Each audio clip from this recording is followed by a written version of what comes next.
మహిళలు ఆర్థిక పరిపుష్టిని సాధించేందుకు ఇటీవలే తెలంగాణ రాష్ట్ర ప్రభుత్వం నూతన ఒరవడికి శ్రీకారం చుట్టింది. ఈ నేపథ్యంలో సచివాలయంలో 2 మహిళా శక్తి క్యాంటీన్లు ఇటీవలే ప్రారంభించారు. దీంతో వీటి స్పెషాలిటీ తెలుసుకోవటానికి పలువురు ఆసక్తి చూపుతున్నారు. ఇంతకు ఈ క్యాంటీన్ల ప్రత్యేకతలేంటి? ఏ తినుబండారాలు ఈ క్యాంటీన్లు అందిస్తున్నాయి తెలుసుకుందాం.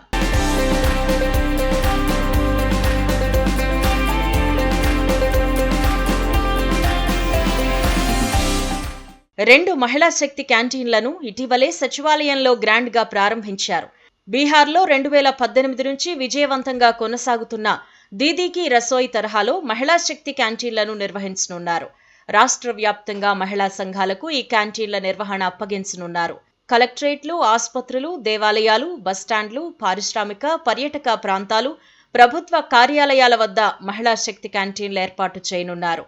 రానున్న 2 ఏళ్లలో జిల్లాకి 5 చొప్పున రాష్ట్ర వ్యాప్తంగా 150 మహిళా శక్తి క్యాంటీన్లు ఏర్పాటు చేసే విధంగా రాష్ట్ర ప్రభుత్వం రూపకల్పన చేస్తోంది. ఈ క్యాంటీన్లు తాము ఆర్థికంగా ఎదగడానికి తోడ్పడతాయనే నమ్మకం ఉందని క్యాంటీన్లో పనిచేసే మహిళలు చెబుతున్నారు. అన్ని రకాల పిండి వంటలతో పాటు తెలంగాణ స్పెషల్స్ కూడా అందుబాటులో ఉంచుతున్నామని వారంటున్నారు. మహిళా సాధికారత దిశగా ముందడుగు వేసింది తెలంగాణ ప్రభుత్వం. ముఖ్యంగా మహిళలను ఆర్థికంగా అభివృద్ధి చేయడానికి పూనుకుంది. ఇందులో భాగంగానే స్వయం సహాయక బృందాలకు చెందినటువంటి మహిళలను పారిశ్రామికవేత్తలుగా తీర్చిదిద్దడానికి వాళ్ళ పేరు మహిళా శక్తి పేరుతో క్యాంటీన్లు కూడా ఏర్పాటు చేసింది. ప్రస్తుతం మనం తెలంగాణ సెక్రటేరియట్లో ఉన్నటువంటి మహిళా శక్తి క్యాంటీన్లో ఉన్నాం. ఇక్కడ చూడొచ్చు, కొత్తగా పూర్తిగా మహిళలతో నడిచేటువంటి క్యాంటీన్ను తెలంగాణ ప్రభుత్వం తొలిసారిగా ఏర్పాటు చేసింది. ఈ సెక్రటేరియట్లోనే 2 క్యాంటీన్లను కూడా ప్రభుత్వం ఏర్పాటు చేయడం జరిగింది. సో ప్రస్తుతం మనం ఇక్కడ చూడొచ్చు, వీళ్ళంతా కూడా పూర్తిగా మహిళలు, స్వయం సహాయక బృందాలకు చెందినటువంటి మహిళలు. వీళ్ళే ఈ ఐటమ్స్ అన్నింటినీ కూడా తయారు చేశారు. వాళ్ళందరికీ కూడా ఇక్కడ సేల్ చేసుకోవడానికి ప్రభుత్వం కొంత ఆర్థికంగా కూడా వాళ్ళకు ఉపయోగపడుతుంది. ఇక్కడ సేల్ చేసుకునేందుకు వీలుగా వాళ్ళకు కొంతమేర ప్లేస్ కూడా కల్పించడం జరిగింది. సో మనం ఇక్కడ చూసుకోవచ్చు, దాదాపు 4 రకాలైనటువంటి ఐటమ్స్ కూడా ఇక్కడ సేల్ చేస్తున్నారు. ముఖ్యంగా స్నాక్స్ కానివ్వండి, స్వీట్లు, పచ్చళ్ళు, పొడులు, ఈ 4 రకాలకు సంబంధించినటువంటి ఐటమ్స్ ఇక్కడ సేల్ చేస్తూ ఉన్నారు. సో వీటన్నిటిని కూడా వీళ్ళే స్వయంగా వీళ్ళ ఇళ్లలో వీళ్ళందరినీ కూడా వీటన్నిటిని కూడా తయారు చేస్తారు. అనంతరం వీటిని ఇక్కడికి తీసుకొని వస్తారు. ప్రస్తుతం మనతో కొందరు ఉన్నారు. అంటే ఇది రంగారెడ్డి జిల్లాకు సంబంధించినటువంటి స్టాలు. సో ప్రస్తుతం మనతో కొందరు మహిళలు ఉన్నారు, వాళ్ళతో మాట్లాడదు. అమ్మ చెప్పండి, ఏ ఊరు నుంచి వచ్చారు మీరు? ఎలా అనిపిస్తుంది ఇక్కడ? నమస్కారం అండి, మాది కందుకూరు మండలం, రంగారెడ్డి డిస్టిక్, గూడూరు గ్రామము. నా పేరు గీత. నేను బాలాజీ సంఘంలో ఉన్నాను. మేము గత 8 ఇయర్స్గా ఇంటి దగ్గర ఆర్డరు పైన చేసిస్తుంటాము ఇంట్లోనే క్వాలిటీ ఫుడ్. ఇప్పుడు మాకు తెలంగాణ ప్రభుత్వం మంచి అవకాశాన్ని ఇచ్చింది. ఇది మాకు ఒక ప్రభుత్వ ఉద్యోగం లాగా మేము భావిస్తున్నాము. మేము ఇంతమంది షేర్ చేసుకొని నువ్వు ఇవి చేసుకురా, నువ్వు ఇవి చేసుకురా అనేది షేర్ చేసుకొని మాకు ఎవరి ఏ టేస్ట్ ఇది అవుతుందో వాళ్ళు స్వీట్లు కొన్ని, హాట్లు కొన్ని, పొళ్ళు, పచ్చళ్ళు అందరం షేర్ చేసుకొని తెస్తున్నాము. 4-5 మండలాలలో మాకు ఇక్కడ చాలా బాగా అనిపిస్తుంది. అమ్మ చెప్పండి, మీరు మొత్తం ఎంతమంది ఉన్నారు? ఏమేమి ఐటమ్స్ తయారు చేస్తున్నారు? 15 మెంబర్స్ ఉన్నాం సార్ మేము మేము ఒక సకినాలు, మురుకులు, అరిసెలు, లడ్డూలు, బూందీ లడ్డు, రాగి లడ్డు, సున్నుండలు, బెల్లం గవ్వలు, ఇవి పచ్చళ్ళు సార్, చికెన్ పచ్చడి, మటన్ పచ్చడి, నిమ్మకాయ, దోసకాయ, అల్లం పచ్చడి, పల్లి పొడి, కరివేపాకు పొడి, పుట్నాల పొడి, ఇలాంటి కారాలన్నీ తయారు చేసినాం సార్. సార్ ఇది ఓవరాల్గా చూసుకోవచ్చు, చాలామంది అంటే వీళ్ళంతా కూడా ఆల్రెడీ ఎక్స్పీరియన్స్, అంటే ఇలాంటి పదార్థాలు తయారు చేయడంలో వీళ్ళంతా కూడా ఎక్స్పీరియన్స్ సంబంధించినటువంటి క్యాండిడేట్స్. సో వాళ్ళందరినీ కూడా ప్రభుత్వము ఎంపిక చేసుకుంది. వాళ్ళందరినీ కూడా సో ఇలాంటి పదార్థాలు, అంటే ఇప్పుడు మనం చెప్పుకున్నటువంటి స్నాక్స్ కానివ్వండి, పచ్చళ్ళు కానివ్వండి, వీళ్ళందరినీ కూడా తీసుకొచ్చినటువంటి పరిస్థితులు అయితే కనిపిస్తున్నాయి. ముఖ్యంగా ప్రస్తుతం 2 రకాలైనటువంటి క్యాంటీన్లను ఇక్కడ ప్రభుత్వం ఏర్పాటు చేసింది. రాబోయేటువంటి రోజుల్లో కార్యాలయాలు, అంటే కలెక్టరేట్ కానివ్వండి, గవర్నమెంట్ సంబంధించినటువంటి ఆఫీసుల్లో కూడా, సో టూరిజం సంబంధించిన డిపార్ట్మెంట్స్లో కూడా వీటిని ఏర్పాటు చేరుంది. ప్రస్తుతం మనతో ఈ క్యాంటీన్కి సంబంధించినటువంటి వ్యవహారాలను పర్యవేక్షిస్తున్నటువంటి రంగారెడ్డి జిల్లాకు సంబంధించిన అధికారులు కానివ్వండి, సెర్పుకు సంబంధించిన సిఇఓ మేడం గారు ఇద్దరు ఉన్నారు. ఒకసారి మాట్లాడదాం. మేడం చెప్పండి, ఏంటి ఎలా అనిపిస్తుంది? అంటే ఒక మహిళగా చెప్పండి, ఎలా అనిపిస్తుంది ఒక గవర్నమెంట్ ఇలాంటి స్టెప్ తీసుకోవడం? ఓకే, అందరికీ నమస్కారం. నేను శ్రీలత, డిఆర్డిఓ రంగారెడ్డి. ఇందిరా మహిళా శక్తి క్యాంటీన్లో ఏర్పాట్లో భాగస్వామ్యం కావడం చాలా సంతోషంగా ఉంది. ముఖ్యంగా మహిళలకు ఇస్తున్న వివిధ రకాల లోన్స్, అంటే బ్యాంక్ లింకేజ్ కానీ ఇతరత్ర ఆర్థిక సహాయాన్ని ఈ రకంగా వాళ్ళు ఇన్కమ్ జనరేటింగ్ యాక్టివిటీగా మలుచుకోవడం చాలా సంతోషంగా ఉంది. మేము జిల్లా స్థాయిలో కూడా కలెక్టరేట్లో ఏర్పాటు చేయడానికి ప్రతిపాదనలు కూడా సిద్ధం చేశాము. అక్కడ కూడా సక్సెస్ అవుతామనే నమ్మకం ఉంది. అంటే ముఖ్యంగా డిస్ట్రిక్ట్లో చాలా స్వయం సహాయక బృందాలు ఉంటాయి, వీళ్ళని ఎట్లా సెలెక్ట్ చేసుకుంటున్నారు మేడం? ఓకే, ఇప్పుడు ఇక్కడ మేము 5 మండల్స్ నుంచి 5 మండలాల నుంచి 5 వివోల్లో ఉన్న ఆల్రెడీ ఈ వంటకాలు తయారు చేయడంలో ఎక్స్పీరియన్స్ ఉన్న వాళ్ళని ఐడెంటిఫై చేయడం జరిగింది.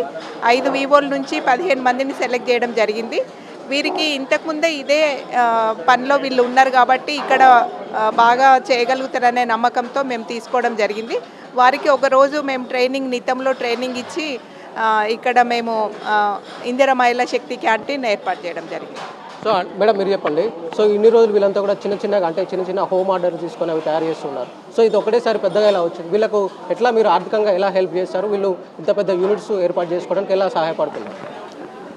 అంటే మనకి మహిళలంతా కూడా ఇట్లాంటి యాక్టివిటీస్లో చాలా సంవత్సరాల నుంచి కూడా ఉన్నారు. ఈ మధ్యలో ఏంటి అంటే కొన్ని స్కీమ్స్ కింద మనకి చిన్న తరహా ఆహార పరిశ్రమలకి కూడా చాలా సపోర్ట్ చేయడం జరిగింది. Both central and state government నుంచి కూడా చాలా సపోర్ట్ చేయడం జరిగినప్పుడు వీళ్ళ ప్రొడక్షన్ లెవెల్స్ పెరిగినప్పుడు వీళ్ళంతా కూడా చూసిందంటే మార్కెటింగ్ అవకాశం కోసమని చూశారు.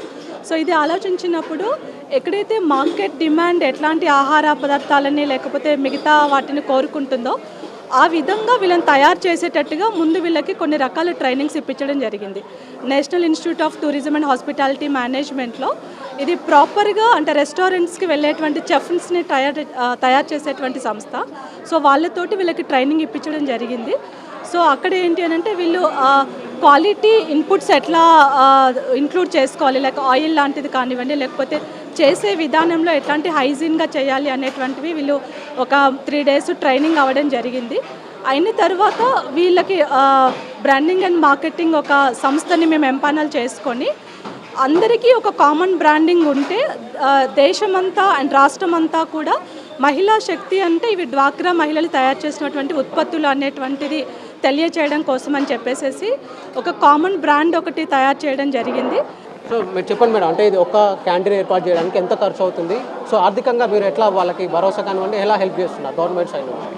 సో అంటే obviously depends on the space అండి. బట్ ఇది ఒక స్టాండర్డ్ క్యాంటీన్ కింద తీసుకుంటే ఒక 10 నుంచి 15 లక్షలు ఇన్ఫ్రాస్ట్రక్చర్కి పడుతుంది. బికాజ్ మీరు ఇక్కడ చూసినట్టయితే వాళ్ళు పెట్టుకునేటువంటి స్టాండ్ కానివ్వండి, లేదంటే డిస్ప్లే ఐటమ్స్ కానివ్వండి, కొద్దిగా on par with the corporates తోటి వీళ్ళకి ఆ ఎక్స్పోజర్ అనేది ఇవ్వడం జరిగింది. సో ఇదంతా కూడా బ్యాంక్ లింకేజ్ ద్వారా టైఅప్ చేయడం అనేది జరుగుతుంది. అంటే మేము రకరకాల బ్యాంక్స్ తోటి ఎక్స్క్లూజివ్గా మహిళా శక్తి ప్రోగ్రామ్స్కి ఎస్ఎల్బిసి మీటింగ్ పెట్టి వాళ్ళందరికీ కూడా ఒక ఓరియంటేషన్ కూడా ఇవ్వడం జరిగింది. సో ఇప్పుడు జిల్లాలలో కూడా మనకి ప్రపోజల్స్ వస్తే అందరు బ్యాంకర్స్కి కూడా దీని గురించి అవగాహన ఉన్నది. Thank you. సో ఇది ఓవరాల్గా చూసుకోవచ్చు, 2 క్యాంటీన్లతో మొదలైనటువంటి ప్రభుత్వం చేస్తున్నటువంటి ఈ ప్రోగ్రాం ఒక వచ్చేటువంటి రోజుల్లో 150 క్యాంటీన్లను అన్ని కలెక్టరేట్ జిల్లాలో కూడా ఏర్పాటు చేయాలన్నటువంటి ఉద్దేశంతో ప్రభుత్వం ముందుకు సాగుతోంది. ముఖ్యంగా మహిళలను పారిశ్రామికవేత్తలుగా అభివృద్ధి చేయాలి. సో ఎవరైతే డ్వాక్రా సంఘాలకు సంబంధించిన మహిళలు ఉంటారో వాళ్ళని మొత్తం అంటే వాళ్ళకి బాగా ఎక్స్పోజర్ కల్పించి వాళ్ళు తయారు చేసేటువంటి ఉత్పత్తులకు బాగా మార్కెటింగ్ కల్పించాలనేటువంటి ఉద్దేశంతో ప్రభుత్వం ఇలాంటి ప్రోగ్రాంలు తీసుకుంది. సో ఓవరాల్గా చూసుకున్నట్లయితే ప్రభుత్వం మొదలుపెట్టినటువంటి ఈ కార్యక్రమానికి మంచి స్పందన లభిస్తుంది. త్వరలోనే దీన్ని ఇంకా వేగంగా విస్తరిస్తామని కూడా అంటే వేగంగా విస్తరించి ఇంకా ఎక్కువ క్యాంటీన్లు ఏర్పాటు చేయడానికి కూడా ప్రభుత్వం కృషి చేస్తుంది ఇక్కడ ఉన్నటువంటి అధికారులు అయితే చెప్తున్నారు. వీడియో జర్నలిస్ట్ అజయ్తో శ్రవణ్, ఏబీఎన్ ఆంధ్రజ్యోతి, హైదరాబాద్. ఈ మహిళా సంఘాలకు క్యాంటీన్ ప్రాంతాన్ని ప్రభుత్వ సంస్థలే ఉచితంగా లేదా తక్కువ అద్దెతో కేటాయించి ఒప్పందం చేసుకుంటారు. మహిళా క్యాంటీన్లను 2 మోడల్స్లో ఏర్పాటు చేస్తున్నారు. సుమారు 15 లక్షలతో ఒక మోడల్, 25 లక్షల పెట్టుబడితో మరో మోడల్ ఉంటుంది. దీంతో పాటు క్యాంటీన్లను నిర్వహించే మహిళలకు జాతీయ హోటల్ మేనేజ్మెంట్ సంస్థలో శిక్షణ కూడా ఇస్తామని అధికారులు చెబుతున్నారు. గవర్నమెంట్ చాలా మంచి పని చేసింది. మహిళా శక్తి వాళ్ళని ఎంకరేజ్ చేసి ఇట్లా ప్రతి ఫ్లోర్లో ఈ క్యాంటీన్లు పెట్టి బాగా స్వీట్లు అవన్నీ చూసాము, చాలా బాగున్నాయి. స్టాఫ్ కూడా అందరూ తెగబడి కొంటున్నారు. ఇది ఒక రకంగా మహిళా శక్తి వాళ్ళకి ఎంకరేజ్మెంటు, వాళ్ళ స్టాఫ్ కూడా వాళ్ళకి ఒక ఇది కన్వీనియంట్గా ఉంటుంది, బాగుంటుంది. విజిటర్స్ కూడా కొనుక్కోవటానికి రకరకాల ఇది ఒక వెసులుబాటు కల్పించారు. గవర్నమెంట్ మంచి పని చేయింది, గవర్నమెంట్కి థ్యాంక్స్. ఇక్కడ మహిళా శక్తి క్యాంటీన్లు పెట్టడం వల్ల మహిళలకు అందరికీ అందుబాటులో ఉంది. ఇంతకుముందు క్యాంటీన్లో కూడా కొంచెం చాలా కంజెస్టెడ్గా ఉండేది. అటువంటిది ఇప్పుడు మహిళలకే డైరెక్ట్గా రేవంత్ రెడ్డి సార్ గారు తీసుకున్న ఈ నిర్ణయం వల్ల ఇది చాలా విలేజ్ నుంచి డైరెక్ట్గా వస్తున్నాయి. ఐటమ్స్ కూడా చాలా ఫ్రెష్గా ఉన్నాయి, తింటే కూడా టేస్ట్ ఉంటున్నాయి. పచ్చళ్ళు కూడా అన్ని రకాల పచ్చళ్ళు దొరుకుతున్నాయి. ఈవెన్ మనం ఒక మిల్స్ ఒకటి తెచ్చుకుంటే అన్నీ దొరుకుతాయి ఇక్కడ. మనం ఏం తీసుకోకుండా ఇక్కడ క్యాంటీన్లో మంచి భోజనం చేసి విజిటర్స్ కూడా అందుబాటులో ఉంది. విజిటర్స్ కూడా చాలా పెద్ద ఎత్తున వస్తున్నారు. అందరికి కూడా అందుబాటులో తీసుకొచ్చినందుకు చాలా రేవంత్ రెడ్డి సార్ గారికి ధన్యవాదాలు తెలుపుతూ